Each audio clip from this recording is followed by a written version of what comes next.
So hey guys, welcome back to the channel. This is Ghanshyam Vasista, your channel host and you are watching Infant Zone.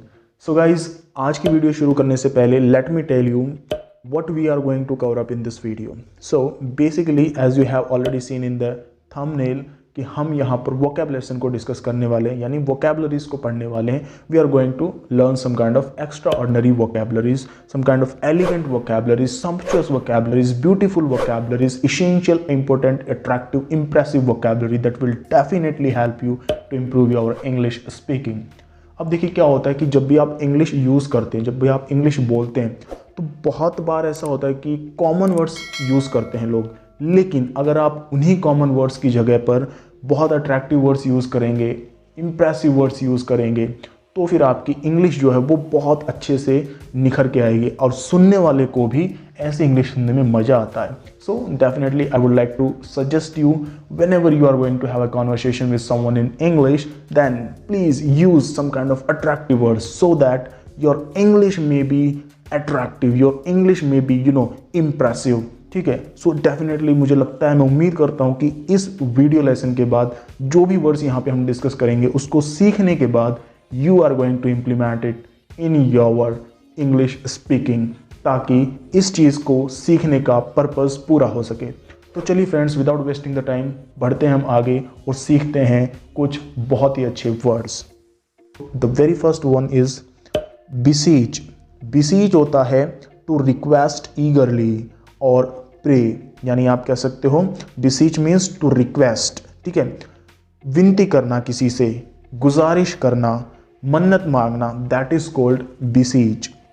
For example, I beseech you to forgive him. मैं आपसे विनती करता हूँ, मैं आपसे गुजारिश करता हूँ कि उसे माफ़ कर दो. So beseech means to request और प्रे. ठीक है. Moving to the next one. Next word is depict. Depict. Depict means to describe something, to elaborate, to explain something.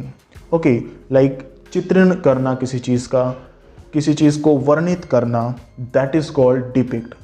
My dear friends, आप इस वर्ड का यूज़ to draw या to paint की form में भी कर सकते हैं. Like देखिए, एग्जाम्पल से समझते हैं, so we will be able to understand this point better. Example अगर हम लें तो हर novel depicts the life of poor people.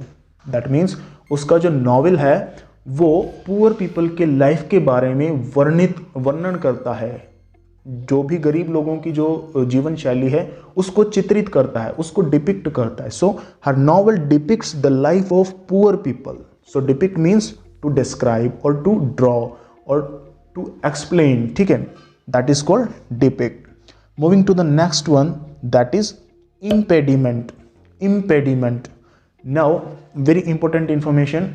बहुत बार हम ऐसा बोलते हैं लाइक इम्पेडिमेंट. प्रोनाउंसिएशन की अगर हम बात करें तो इम्पेडिमेंट कभी भी नहीं होता, इट्स कॉल्ड इम्पेडिमेंट. मेंट नहीं होता है, इंग्लिश में मंट बोला जाता है. लाइक बहुत से ऐसे वर्ड हैं लाइक ट्रीटमेंट. बहुत से लोग ट्रीटमेंट बोलते हैं, जबकि मेंट प्रोनाउंसिएशन गलत है. When we talk about the right pronunciation, that is treatment. Okay, treatment. बहुत छोटा सा आपको स्ट्रेस देना होता है, जबकि बहुत ज़्यादा स्ट्रेस आमतौर पर लोग देते हैं मेंट पर. ठीक है.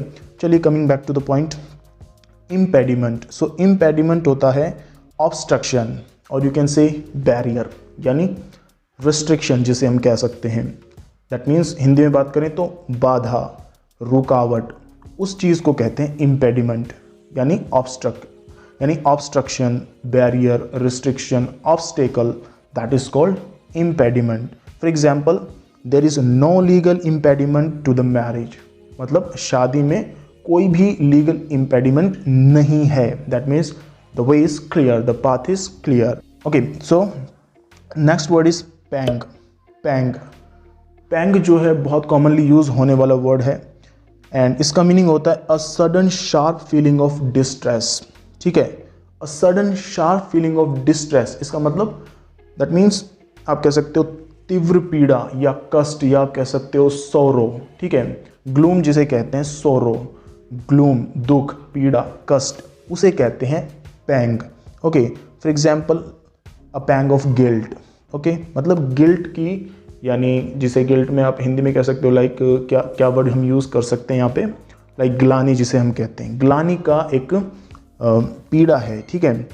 हंगर पेंग्स मतलब भूख की पीड़ा है, भूख का दुख है, मतलब कोई अगर बहुत ही ज़्यादा हंग्री है, ठीक है, सो उसको क्या होगा, हंगर पैंग होगा। पैंग्स ऑफ चाइल्ड बर्थ, पैंग का मतलब सिंपली क्या होता है, कष्ट, दुख, पीड़ा। A sudden sharp feeling of distress, sorrow, gloom. Okay, I hope that you got the point. Okay, so moving to the next one, that is thrifty.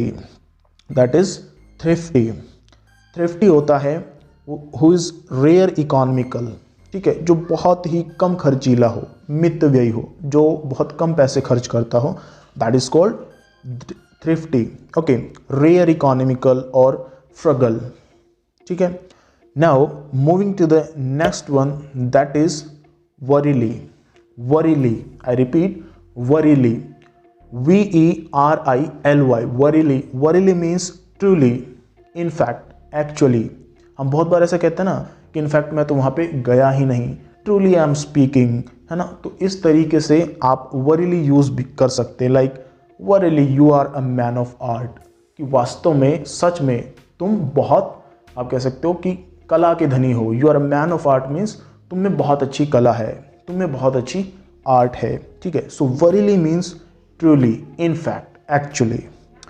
Okay, so moving to the next one, that is scramble.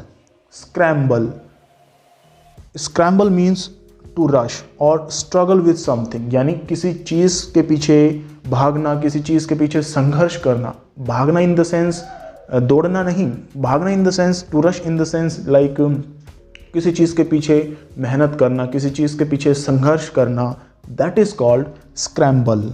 So scramble means to rush और struggle with something. Okay, संघर्ष करना, that means, for example, if you really wanna get success, you will have to scramble various kinds of situations. You will have to scramble with a lot of situations, ठीक है। If you really want to get success, you will have to scramble with a lot of situations. So scramble means to rush or to struggle with something. Moving to the next one, next word is set out. Set out means to intend or to wish, मतलब इच्छा जाहिर करना, मनसा जाहिर करना, इच्छा होना। I did not set out to prove him wrong. उसको गलत साबित करने की मेरी कोई इच्छा नहीं थी, मेरी मंशा नहीं थी। So set out means to intend or to wish, इच्छा करना या फिर आप कह सकते हो कोई मंशा होना, that is called set out, sorry, that is called set out. So I did not set out to prove him wrong. उसे गलत साबित करने की मेरी कोई मंशा नहीं थी, मेरी कोई इच्छा नहीं थी। Moving to the next one, the next one is abet. Abet means to encourage, support usually in wrongdoing. अब एक बात समझिए, abet का मतलब होता है to encourage, to provoke, उकसाना, ठीक है। लेकिन पर्टिकुलरली ये वर्ड यूज किया जाता है उस सेंस में जहां गलत काम को करने के लिए किसी को उकसाया जाए। Make sure about it guys, गलत काम को करने के लिए उकसाया जाए तब इसका यूज़ किया जाता है। यानी आप कह सकते हो कि कोई ऐसे काम के लिए उकसाना जो कि अच्छा नहीं है, यानी निगेटिव सेंस में इस वर्ड का यूज़ किया जाता है। For example, he abetted his cousin in robbing the bank, ठीक है। He abetted his cousin in robbing the bank, यानी बैंक को लूटने के लिए उसने अपने कजिन को क्या किया, उकसाया, अबेट किया। नाउ अबेट का मतलब बुरे काम के लिए उकसाना, to encourage, support usually in wrongdoing. Okay, so that means abet. Moving to the next one, next word is eschew. I repeat, the pronunciation is eschew. Eschew. Spelling is E-S-C-H-E-W. Eschew means to avoid using. किसी चीज़ को use करने से आप कह सकते हो परहेज करना, किसी चीज़ से परहेज करना, that is called eschew. For example, you will have to eschew all junky foods if you really wanna be a healthy being.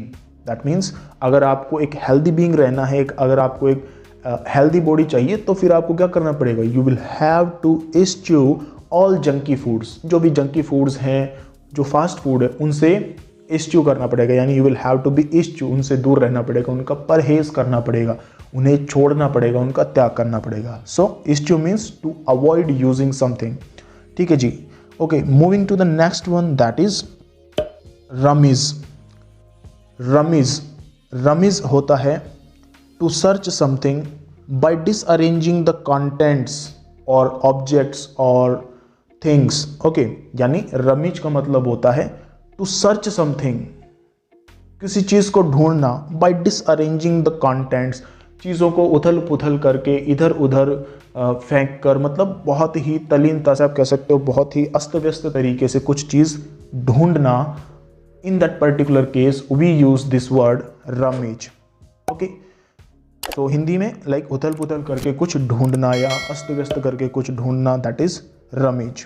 For example, he rummaged in the entire room but failed to find the file, यानी उसने file को रमीज किया, ढूंढा अस्त व्यस्त करके। अब देखो, एक तो यहाँ पे वर्ड यूज हो सकता था ही फाउंड, या फिर आप कह सकते हो ही सर्च्ड। ठीक है, मतलब फाउंड तो नहीं हो सकता, सॉरी, लाइक ही सर्च्ड मतलब उसने ढूंढा। लेकिन रमीज एक पर्टिकुलर यूज के लिए किया जाता है, लाइक व्हेन आप बहुत ही अलग तरीके से ढूंढ रहे हैं, अस्त व्यस्त करके ढूंढ रहे हैं किसी चीज को, उथल पुथल करके ढूंढ रहे हैं, for that case we use this particular word rummage. एक और इंपॉर्टेंट इंफॉर्मेशन, दिखने में ये वर्ड लग सकता है, इसका प्रोनाउंसिएशन ऐसा होगा like rummage, but the correct pronunciation is rummage. Rummage, मी, जो ये मी साउंड है, ये साउंड यहां पे आएगा, रमेज नहीं होगा, it will be pronounced as Ramiz.